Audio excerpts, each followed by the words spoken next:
एक दिन राजा विक्रमादित्य अपनी प्रजा के कल्याण के लिए एक जंगल में घूम रहे थे। जंगल के बीचों बीच उन्हें एक साधु मिला जो बहुत चिंतित दिख रहा था। विक्रम ने साधु से पूछा, हे महात्मन, आप इतने उदास क्यों हैं? साधु ने जवाब दिया, राजन, मेरी बेटी पर एक दैत्य ने अपना अधिकार जमा लिया है। दैत्य की शर्त है कि यदि कोई व्यक्ति उबलते तेल के कड़ा में कूदेगा और जीवित बचेगा तभी वह मेरी बेटी को मुक्त करेगा। विक्रमादित्य ने साधु की परेशानी सुनी और बिना किसी डर के कड़ा की ओर बढ़े। उबलते तेल के कड़ा को देखकर साधु ने उन्हें रोका और कहा, हे राजन, यह असंभव है, कोई भी इसमें कूदकर जीवित नहीं रह सकता। लेकिन विक्रमादित्य ने उत्तर दिया, यदि मेरी प्रजा की किसी समस्या का समाधान मेरे जीवन के बलिदान से हो सकता है तो यह मेरा कर्तव्य है। विक्रमादित्य ने उबलते तेल के कड़ा में छलांग लगा दी। जैसे ही उन्होंने कड़ा में प्रवेश किया, उनके प्राण निकल गए। यह देखकर साधु और अन्य उपस्थित लोग स्तब्ध रह गए। उसी समय देवी महाकाली प्रकट हुई। उन्होंने अपनी अमृत की बूंदें कड़ा में डाली और कहा, विक्रम, तुम सच्चे धर्मात्मा और मेरे प्रिय भक्त हो, तुम्हारा जीवन अभी समाप्त नहीं हो सकता।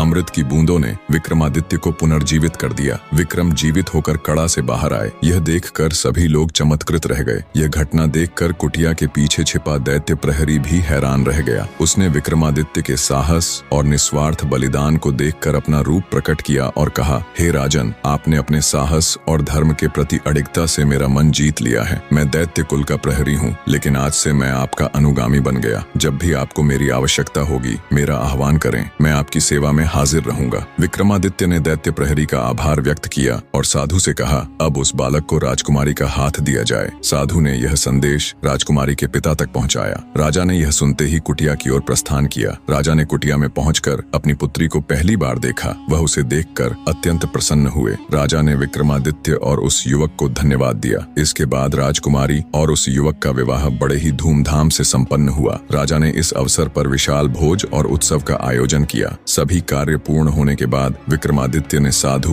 दैत्य प्रहरी और राजा से विदा ली। उन्होंने कहा, मेरा कर्तव्य पूरा हुआ, अब मैं उज्जैन लौटकर अपनी प्रजा की सेवा करूंगा। दैत्य प्रहरी ने जाते जाते कहा, हे राजन, यदि कभी अंधकार में फंस जाएं या किसी असंभव स्थिति का सामना करना पड़े तो मुझे स्मरण करें, मैं सदैव आपकी सहायता करूंगा। इस प्रकार विक्रमादित्य ने अपनी बुद्धिमानी, साहस और धर्म की ताकत से न केवल एक जीवन को बचाया बल्कि सभी के दिलों में अमिट छाप छोड़ दी।